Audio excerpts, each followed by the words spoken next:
Hi welcome back to my channel. ఈరోజు కథ మాంగళ్య బంధం 17 భాగాన్ని వినేద్దాం. ఎప్పటిలానే అర్జున్ కాలేజీకి వస్తాడు. అంజలి మాత్రం కాలేజీకి రాకుండా హాస్టల్ రూమ్లో ఉంటుంది. అంజు, రెడీ అవ్వవే, అసలే అర్జున్ అన్న నిన్ను చాలా మిస్ అయ్యాడు, మళ్ళీ మానేస్తే ఫీల్ అవుతాడే అంటుంది మేఘ. మేఘ, నేను చేసేది కరెక్టే అంటావా అంది అంజలి. ఏంటి అది? అదే అర్జున్ని ప్రేమించడం అంటుంది అంజలి. మేఘ కంగారుగా, వీరేన్లాగా అర్జున్కి కూడా వదిలేద్దాం అనుకుంటున్నావా అంజలి అంటుంది కోపం వస్తున్నా ఆపుకుంటూ మేఘ. నేను అడిగిందేంటే, నువ్వు చెప్పేదేంటి అంటుంది అంజలి. ఎప్పుడు కూడా సేమ్ ఇలానే అడిగావు కదే అంటుంది. నీకు ఇంకా గుర్తుందా? పాపం ఆ అబ్బాయి లైఫ్ మొత్తం స్పాయిల్ చేసుకుని ఇంట్లో ఉన్నాడు, ఇంకా ఎలా మర్చిపోతాం ఎవరైనా అంటుంది బాధగా. సర్లే, ఇప్పుడు వాడి గురించి ఎందుకు కానీ నేను అడిగిన ప్రశ్నకి ఆన్సర్ చెప్పు అంటుంది కేర్లెస్గా. నువ్వు ప్రేమించడమేమో కానీ అన్న నిన్ను ప్రేమించి తప్పు చేశాడంటుంది ఉక్రేషం ఆపుకోలేక. అంతే కదా, నాదేం తప్పులేదు కదా అయితే అంటుంది నవ్వుతూ అంజలి. ఏం చేయబోతున్నావు అంజలి? ప్లీజే, అర్జున్ అన్న చాలా మంచోడే అంటుంది బాధగా మేఘ. అందుకే ఈ అంజలి వాడికి తగదని అర్థమైంది అని నవ్వుకుతూ. విను, సాయంత్రం నువ్వు వచ్చేటప్పటికి నేనుండను, రూమ్ ఖాళీ చేస్తున్నాను, డాడీ వచ్చేయమన్నారు అని చెప్తుంది అంజలి. ఇంత అర్జెంటుగా ఎందుకే అంది మేఘ. మిస్ అవుతున్నారంట నన్ను అని నవ్వి, నేను అర్జున్కి మెసేజ్ చేసి చెప్తానులే కానీ రానని టెన్షన్ పడకు. సరే అంటూ కొంచెం అనుమానంగా చూసుకుంటూ వెళ్తుంది మేఘ. దీనికి ఎక్కువ చనివిచ్చానా అని అనుకుని ఇంటికి మకాం మార్చేస్తుంది అంజలి.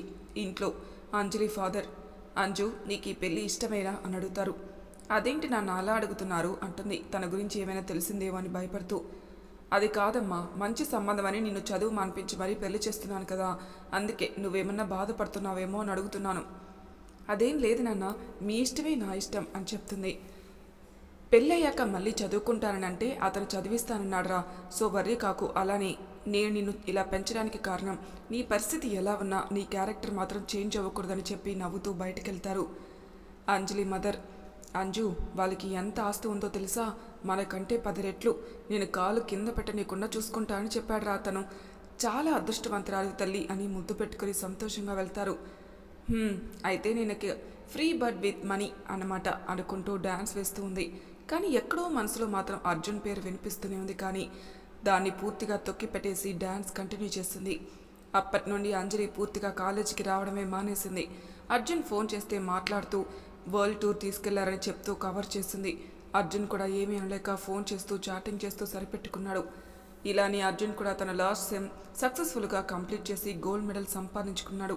అలానే క్యాంపస్లో కూడా జాబ్ ఆఫర్, అది హై ప్యాకేజీతో. అదే విషయం అంజలికి చెప్దామని కాల్ చేశాడు కానీ లిఫ్ట్ చేయట్లేదు. అలానే 1 వీక్ ట్రై చేస్తూనే ఉన్నాడు కానీ నో యూజ్. ఇలా ఉండగా మేఘ అర్జున్ దగ్గరికి వచ్చింది. అన్నా, హాయ్ అమ్మా అని నవ్వాడు కానీ ఆ నవ్వు రియల్ కాదు.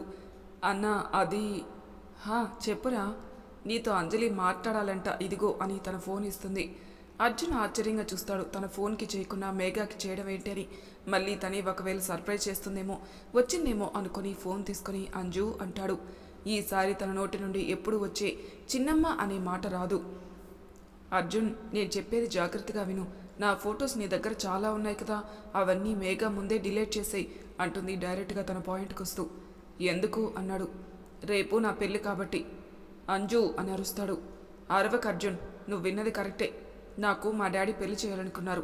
నేను కూడా ఆలోచించాను. నా ప్రేమ కంటే మా డాడీ ప్రేమే గొప్పదిగా అనిపించింది. అందుకే ఆయన మాటకు ఒప్పుకున్నాను. Destination wedding ఫారిన్లో.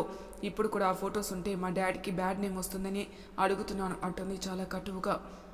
అర్జున్ కళ్ళ వెంబడి నీళ్లు కారుతుంటే, మరి మన ప్రేమ, మనం కలిసి తిరగడం, నీతో నా జీవితం, ఇవన్నీ అన్నాడు.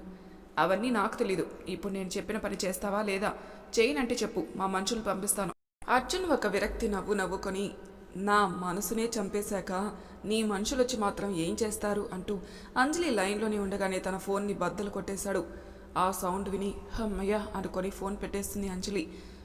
తన గుండె పగిలేలా ఏడవాలనున్నా అది కాలేజ్ అని గుర్తుకు రావడంతో తను ఎంతగానో కంట్రోల్లో పెట్టుకుని మేఘాకి ఫోన్ ఇచ్చి వెళ్ళిపోతాడు. మేఘ బాధపడుతూ ఇద్దరి జీవితాలతో ఆడుకుని అది మాత్రం సుఖపడుతుందని మనసులోనే దాన్ని తిట్టుకుంటూ ఏడ్చుకుంటూ వెళ్ళిపోయింది. ఆ తర్వాత అర్జున్ ఎవరికీ చెప్పకుండా తన లగేజ్ తీసుకుని ఇంటికి వచ్చేస్తాడు. చూడ్డానికే బాధగా కనిపిస్తున్న కన్న కొడుకుని చూసి ఏం జరిగేదో గ్రహించిన కాంతం గారు ఓదార్చాలని చూశారు. కళ్ళ వెంబడి చుక్కని కూడా రానివ్వకుండా తన గుండె రాయి చేసుకున్న కొడుకు వంక భయంగా చూస్తూ చంటిని పిలిచారు. చంటి అర్జున్ని మామూలు చేయాలని ఎంత ప్రయత్నించినా కుదరలేదు.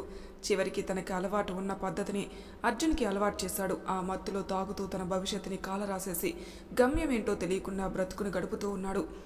చీకటిగా ఉన్న తన జీవితానికి వెలుగు దీపమై నిలిచి తనని మార్చి విజయం వైపు అడుగులు వేయడానికి కారణమైన తన చిన్నమ్మ ఇవాల్టి రోజున తన పక్కన లేకపోతే క్షణం ఒక యుగంలా గడవడం తనకి అర్థమవుతున్నా తను ప్రేమించిన ప్రేమ కోసం ఏ ప్రయత్నం చేయకుండా తప్పటడుగు వేసినందుకు, చిన్నమ్మకి ఇష్టం లేకపోయినా భర్త స్థానంలో ఉన్నందుకు తనకి ఆ అర్హత కూడా లేదని బాధపడుతూ తన పక్కనే నిలబడే అర్హత కూడా లేదని అనుకుంటూ గదిలోనే కుంగిపోతూ కూర్చున్నాడు. అలా 2 రోజులు గడిచాయి. అర్జున్ రూమ్ నుండి బయటికి రాకపోవడంతో కాంతం గారికి అనుమానం వచ్చింది. తన తమ్ముడు వెళ్తున్నానని చెప్పడానికి వెళ్ళినప్పుడు కూడా ఆ డోర్ తీయకుండా సరే అనడం చూసి ఆమెకి కంగారుగా అనిపించి వెళ్ళి అర్జున్ డోర్ కొట్టింది. ఎవరు అన్నాడు. నేన్రా అమ్మని. చెప్పమ్మా అన్నాడు. కానీ డోర్ తీయలేదు. నీతో మాట్లాడాలి, నా గదికొచ్చి కనపడు అని చెప్పి వెళ్ళిపోయారు. అర్జున్ లేచి మెల్లగా అద్దంలో తనని తాను చూసుకున్నాడు. వసు వెళ్ళి 3 రోజులే అవుతున్నా పెరిగిన గడ్డంతో పిచ్చోళ్ళలా ఉన్నాడు. అలానే ఫ్రెష్ అయి కిందికి వెళ్ళాడు. అమ్మా అంటూ రూమ్ లోపలికి వెళ్ళాడు. రా కన్నా అంటూ పడుకున్న వారు కాస్త లేచి కూర్చున్నారు. ఏంటమ్మా పిలిచావు అన్నాడు. వసుకి నీకు మధ్యలో సఖ్యత లేదని అర్థమైంది నాన్న. దానికి నాకేం బాధగా లేదు. నా కోడలి మీద నాకు నమ్మకం ఉంది. ఎప్పటికైనా మీరు కలుస్తారు. మరి నీ బాధకి కారణం ఏంటో అర్థం కావడం లేదు. ఒకవేళ అంజలిని మర్చిపోలేక వసుని అంటూ ఆపేశారు.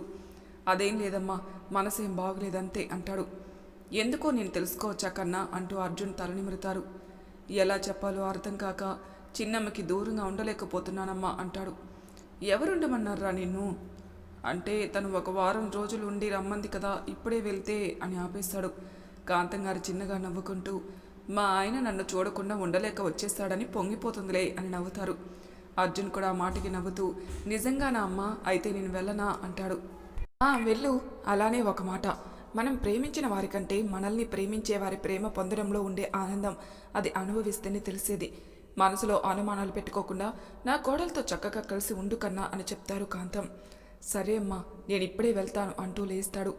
కన్నా ఆ గడ్డమేంటి, నీట్గా రెడీ అయ్యి భోజనం చేసి వెళ్ళు అంటూ లేచి అర్జున్కి అన్నం తినిపించి పంపిస్తారు. అర్జున్ కూడా తన చిన్నమ్మ కళ్ళలో ఆనందం చూడ్డానికి అలాగే ఆగలేక స్టార్ట్ అవుతాడు. కానీ తనకి ఏం తెలుసు చిన్నమ్మ అర్జున్ కంటికి కనపడకుండా దూరంగా వెళ్లాల్సి వస్తుందని. ఇక్కడ వసు ఆఫీస్లో. వసు, ఇది నిజమేనా? ఏది అంటుంది నార్మల్గా. నువ్వు ట్రాన్స్ఫర్ పెట్టావా? అది కూడా అమెరికాలో ఉన్న బ్రాంచ్కా? అవును. వచ్చేసిందా? పిచ్చా నీకు, ఎందుకు ఇలా చేస్తున్నావు? ప్రశాంతత కోసం అర్చన అంటుంది. ఇప్పుడు నీ ప్రశాంతతకి ఎవరు అడ్డుపడుతున్నారే అంటుంది కోపంగా అచ్చు. ఎవరూ అడ్డుపడట్లేదు, నేను ఎవరి ప్రశాంతతకి అడ్డుగా ఉండకూడదు అని. నోరు మూసుకుని వెళ్ళి ఆ ట్రాన్స్ఫర్ వెనక్కి తీసుకో అంటుంది కోపంగా. ఇక్కడ ఏమైనా ప్రాబ్లమా అంటాడు ఇందాకటి నుండి వాళ్ళ మాటలు విని అభి. లేచి నుంచుని నో సార్ అంటుంది వసు. ఎస్ సార్, తన ట్రాన్స్ఫర్ని వెనక్కి తీసుకుంటుంది, అదే డిస్కస్ చేస్తున్నాం అంటుంది అచ్చు. నువ్వు అమెరికా వెళ్ళిపోతే నేను ఇక్కడ ఓడిపోయిన మగాడిలో ఉండాలా? నోవే అనుకుని అసలు ఎందుకు అలాంటి డెసిషన్ తీసుకున్నావు వసు? మీ హస్బెండ్ నీతో సరిగ్గా ఉండట్లేదా? నిన్ను ఇబ్బంది పెడుతున్నాడని దూరంగా వెళ్ళిపోవాలనుకుంటున్నావా అంటాడు కావాలని అభి. అర్జున్ గురించి ఎవరైనా తక్కువగా మాట్లాడినా తట్టుకోలేని వసు అలా అభి అనగాని నా వల్లే ఇప్పుడు అర్జున్ గారిని అనిపించాల్సి వచ్చిందని బాధపడుతూ ఒక నిర్ణయానికి వచ్చిన దానిలా అభి వంక చూస్తూ అదేం లేదు సార్, నా అర్జున్ అలాంటి వాడు కాదు. నేనే చిన్న చేంజ్ కోసం అప్లై చేశాను, కానీ ఇప్పుడే నా డెసిషన్ని చేంజ్ చేసుకున్నాను అంటూ మేనేజర్ దగ్గరికి వెళ్ళి తన ట్రాన్స్ఫర్ లెటర్ వెనక్కి తీసుకుంటుంది. అమ్మయ్య అనుకొని వసు వంక కోపంగా చూస్తూ నాతో మాట్లాడుకు అంటూ ఆ రోజంతా మాట్లాడకుండా ఇంటికి వెళ్ళిపోయింది. అందరికీ నేనంటేనే కోపం వస్తుంది అనుకుంటూ ఇంటికి వెళ్తుంది వసు కూడా. నాకు మాత్రం నిన్నెలా పొందాలో భలే ఐడియా ఇచ్చావు వసు అని నవ్వుకొని తన ఇంటికి వెళ్తాడు. వసు ఇంటికి వెళ్ళేసరికి ఇంటి డోర్ తెరిచే ఉండడంతో అర్చన ఇక్కడికే వచ్చిందా అని అనుకుంటూ లోపలికి వెళ్ళేసరికి కిచెన్లో నుండి మంచి బిర్యానీ స్మెల్ రావడంతో నన్ను కూల్ చేయడానికి ట్రిక్స్ ప్లే చేస్తున్నావా అనుకుంటూ వెళ్ళి ఫ్రెష్ అయ్యి నైట్ డ్రెస్ వేసుకుని వస్తుంది వసు. మామూలుగా అయితే అర్జున్ ఉంటే శారీయో కట్టుకుంటుంది, కానీ ఇప్పుడు అర్చన తను ఇద్దరే కాబట్టి ఇలా వేసుకుంది. హాల్లో కూర్చుంటూ బిర్యానీ తర్వాత చేద్దు గాని ముందు కాఫీ పట్రా పాప అని అరుస్తుంది.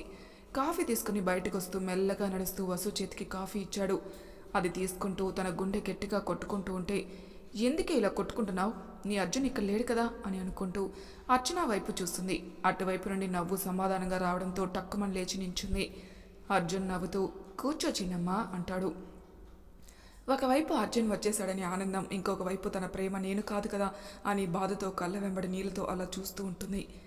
సారీ చిన్నమ్మ, నువ్వు వారం తర్వాత రమ్మన్నావు కానీ అంటూ తన మనసులో మాట వసుకి ఎలా చెప్పాలో తెలియక అది ఆఫీస్ వర్క్ ఉంటేను వచ్చేశాను అంటాడు. ఓ అనుకున్నా, నా కోసం ఎందుకు వస్తాడులే అని నిట్టూర్చి సరే అంటూ అందరూ బాగున్నారా అని అడుగుతుంది. అందరూ బాగానే ఉన్నారు, నా గుండె మాత్రం నిన్ను చూడలేదని తెగ మారం చేసింది అని మనసులో అనుకుంటూ చెప్తాడు. కూర్చోండి అర్జున్ అంటూ కాఫీ తనకే ఇస్తుంది. నా కార్ తెచ్చింది నీకే, తాగుతూ ఉండు, ఇప్పుడే వస్తాను అంటూ కిచెన్లోకి వెళ్ళిపోయాడు అర్జున్. మీరు వచ్చేసారు అర్జున్, అది నాకంటే ముందే నా మనసు కనిపెట్టింది, కానీ నీ మనసులో ఎవరున్నారు కదా, నేను ఇంకా మిమ్మల్ని ఇబ్బంది పెట్టను. చంటి అన్నయ్యని రమ్మన్నాను, ఆ అమ్మాయి ఎవరూ తెలుసుకొని మీ ఇద్దరిని కలిపి మిమ్మల్ని సంతోషపెడతాను అనుకుంటూ అలానే టీవీ చూస్తూ ఉంటుంది. రోజు చిన్నమ్మని ఆట పట్టిస్తావు కదరా, మరి ఇప్పుడు ఎందుకు తన కోసమే వచ్చానని నిజం చెప్పలేకపోయావు? అయినా నా చిన్నమ్మ దగ్గర నాకు మొహమాటం ఏంటి? నేను తనకి ఎలా దగ్గర అవ్వాలి? అసలు నా గతం తెలిస్తే తను నన్ను యాక్సెప్ట్ చేస్తుందా అని ఆలోచించుకుంటూ ఉంటాడు అర్జున్. వసు, అర్జున్ వచ్చాడు అని వెళ్ళి డ్రెస్ చేంజ్ చేసుకుని శారీ కట్టుకుని వస్తుంది. అర్జున్ ఇదేమీ గమనించడు. ఇద్దరూ కలిసి భోజనం చేస్తారు. ఇంకా కాసేపు ఇంటి కబుర్లు చెప్పుకొని ఎవరి రూమ్లోకి వాళ్ళు వెళ్తారు నిద్రపోవడానికి. అర్జున్కి మాత్రం రోజు వసు అలవాటైపోయి ఇప్పటికే 4 రోజులుగా నిద్రలేదు. అలా అని వసు రూమ్లోకి ధైర్యం చేసి వెళ్ళలేడు. ఇప్పుడు ఎలా అని ఆలోచించుకుంటూ కూర్చున్నాడు రూమ్లో. వసు బెడ్పై వెలకిలా పడుకొని అర్జున్ తనతో చేసిన అల్లరి తలుచుకుంటూ మళ్ళీ తనే అర్జున్ తనకి సొంతం కాదు కదా అని బాధపడుతూ ఏడుస్తూ ఉంటుంది. అప్పుడే ఎవరో తన రూమ్ డోర్ ఆగకుండా కొడుతూ ఉండడంతో ఫాస్ట్గా కళ్ళు తుడుచుకొని లేచి వెళ్ళి డోర్ ఓపెన్ చేస్తుంది. అర్జున్ తల పట్టుకుని చిన్నమ్మ కాస్త ఆయిల్ పెడతావా, చాలా తలనొప్పిగా ఉంది అంటాడు నటిస్తూ. అయ్యో అని రండి అర్జున్ అంటూ తన రూమ్లోకి తీసుకెళ్లి అర్జున్ని కూర్చోబెట్టి తన ఆయిల్ రాస్తూ ఉంటుంది. వసు స్పర్శ తగలగానే తన మనసుకి ఎంతో సంతోషం వేసింది. గుండెల్లో ఉన్న భారమంతా తీసేసినట్టు చాలా రిలీఫ్గా ఫీల్ అయ్యాడు. అలానే తనకు ఆయిల్ పెడుతున్న వసు వైపుకి తిరిగి తన 2 కాళ్ళని దిండుగా చేసుకుని కిందే కూర్చుని నిద్రపోయాడు. వసుకి ఏం చేయాలో తెలియక అలానే కూర్చుంది. చాలాసేపటికి మళ్ళీ అర్జున్కి మెలకు వచ్చింది. అప్పుడు లేచి సరిగ్గా కూర్చున్నాడు. ఇప్పుడు ఎలా ఉంది అని అడిగింది. ఏంటది అన్నాడు. తలనొప్పి. తలనొప్పి తగ్గింది అంటాడు. సరే అయితే వెళ్ళి పడుకోండి, నాకు కూడా నిద్ర వస్తుంది అంటుంది. తనకు అక్కడి నుండి వెళ్ళడం ఇష్టం లేక ఏం చేయాలో తెలియక అలానే వసును చూస్తూ కూర్చున్నాడు. ఏమైంది అర్జున్ మీకు అని అడిగింది. అర్జున్ ఇంకా లేచి నేను వెళ్ళను చిన్నమ్మ, ప్లీజ్, అసలు నేను నిద్రపోయి 4 రోజులు అవుతుంది, నువ్వు పక్కన లేకుండా నాకు నిద్ర పట్టట్లేదు అంటాడు. ఆ మాటకి నవ్వొచ్చి చిన్నగా నవ్వి సరే అంటూ మంచం కట్టువైపు జరిగి పడుకుంటుంది. అమ్మయ్య అని వెళ్ళి వసు పక్కనే పడుకొని వసుని చూస్తూ అలాగే నిద్రపోయాడు. తెల్లారేసరికి అర్జున్ వసుని పూర్తిగా తన దగ్గరికి లాక్కొని పడుకున్నాడు. వసు లేచి తనని అలా అర్జున్ కౌగిట్లో ఉండడం చూసుకుని కాసేపు తనని తాను మరిచి నవ్వుతున్నట్టున్న అర్జున్ ఫేస్ని చూస్తూ మెల్లగా తన నుదుటిపై చిన్న ముద్దు పెట్టి లేవడానికి చూస్తుంది. కానీ అర్జున్ ఎక్కడ తన నుండి పారిపోతుందో అన్నట్టు గట్టిగా పట్టుకుని ఉండడంతో విడిపించుకోలేక మెల్లగా అర్జున్ గారు అని పిలుస్తుంది. అయినా అర్జున్ లేవకపోవడంతో చేయి పట్టి కదిలిస్తూ పిలుస్తుంది.